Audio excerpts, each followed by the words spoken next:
और वो है 18,030, यानी मंथली और वीकली कॉन्ट्रैक्ट का सबसे बड़ा पुट राइटर्स का जोन। और आपकी स्क्रीन पे 3 चीजें अच्छी हो रही हैं, अर्निंग्स का इंपैक्ट बजाज फाइनेंस पे, और एक टाइटन अगर आप देखें आपकी स्क्रीन पे डे हाई पे फ्लो करता हुआ। इन्फोसिस और आईटी जो है वो इस वक्त क्लियर कट हैमरिंग झेलता हुआ। इन्फोसिस लेके आइए आपकी स्क्रीन पर। इन्फोसिस अब और मुझे प्लीज स्क्रीन पर प्राइस लेके आइएगा, अपने एक बड़े एवरेजेस के नीचे फ्लो करता हुआ। अगर मैं सही हूं तो ये 10 डे एक्सपोनेंशियल मूविंग एवरेज के नीचे फ्लो कर रहा है। मानस, आपने आईटी में बहुत सेल कॉल ली हैं और वो फेवर में भी गई हैं। इस वक्त आपको आईटी में कोई सेल कॉल या फिर कोई पुट ऑप्शन इंप्रेस कर रहा है क्या?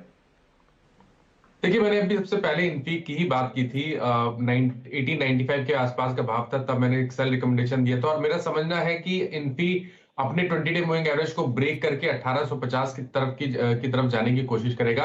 तो अभी भी मेरा समझना है कि यहाँ पर आपको वीकनेस और बढ़ते हुए दिख सकती है। और बहुत सारे आईटी स्टॉक चार्ट पे वीक लगते हैं। अगर हम अपने मिड कैप स्टॉक्स की बात कर रहे हैं तो मेरे ख्याल से एम्फेसिस पे अब ध्यान देना चाहिए। एम्फेसिस ने एक बहुत ही इंपॉर्टेंट सपोर्ट था मेरे ख्याल से 3158 के आसपास, उसको ब्रीच कर दिया है। तो यहाँ पर भी वीकनेस बढ़ सकती है। अगर एक टेक्निकल टारगेट सेट करने होंगे तो 3075 के टारगेट होंगे। एम्फेसिस में करंट लेवल्स पे आप बिकवाली कर सकते हैं 3326 के, आपको 3226 के ऊपर आपको स्टॉप लॉस रखने हैं और नीचे की तरफ करीब करीब 3000 रुपए के टारगेट सेट करने हैं। जी, selling pressure Virendra ji Nifty पर बढ़ता हुआ दिख रहा है और शायद कुछ समय में आप 18,000 के नीचे इस इंडेक्स को देखेंगे और बिकवाली आपको आती हुई दिख रही है। आईटी में जबरदस्त सेलिंग टीसीएस पर, इन्फोसिस पर, विप्रो पर। डायरेक्टर साहब जरा आप हीट मैप प्रस्तुत कीजिए। एलएनटी दिन के न्यूनतम लेवल पर आपको ट्रेड करता हुआ दिख रहा है। अब आपके सामने 1994 का प्राइस है और खासी बिकवाली आपको फिलहाल आती हुई दिख रही है टेक स्पेस की वजह से। अगर आप पहले 5 टेक काउंटर्स देखें वहां पर आपको सिर्फ लाल निशान दिखेगा। इन्फोसिस 2% नीचे, विप्रो 1.9% नीचे, एचसीएल टेक आपको 1.7% नीचे ट्रेड करता हुआ दिख रहा है, टीसीएस 1.3 और आपके सामने टेक महिंद्रा 1% नीचे। सेलिंग प्रेशर इंडियन आईटी का आपको भारी पड़ता हुआ दिख रहा है निफ्टी पर और कुछ ही समय में ये आपको 18,000 के नीचे जाता हुआ दिखेगा। मेटल्स, बजाज ट्विंस और कुछ हद तक रिलायंस इंडस्ट्रीज आपको मदद करते हुए दिख रहे हैं न्यूनतम लेवल से निफ्टी को सपोर्ट करने की, लेकिन सेलिंग प्रेशर गरमाता हुआ और भारी पड़ता हुआ आईटी क्षेत्र पर, जो कि ब्रॉडर मार्केट्स को और निफ्टी को नीचे खींचते हुए।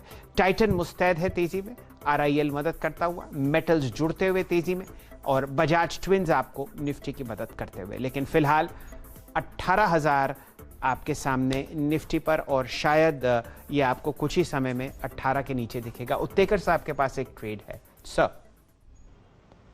शर जी, आईसीआईसीआई बैंक का स्ट्रक्चर थोड़ा सा वीक हो रहा है। मुझे लग रहा है ये बहुत बड़ा कंट्रीब्यूटर रह सकता है अगर 18,000 का लेवल टूट जाता है तो। जिस तरीके से इसने एक ओपनिंग दी है अपने short term averages 5 day exponential moving average के नीचे, ये पहली बार इसने ओपनिंग रजिस्टर की है पिछले 17 दिनों में। एंड जिस तरीके से इसका ऑप्शंस का डेटा है, मुझे लग रहा है एक अच्छा ट्रेड बन सकता है 820 के पुट ऑप्शन द्वारा, जो लगभग अराउंड 18 रुपए के आसपास फिलहाल ट्रेड कर रहा है।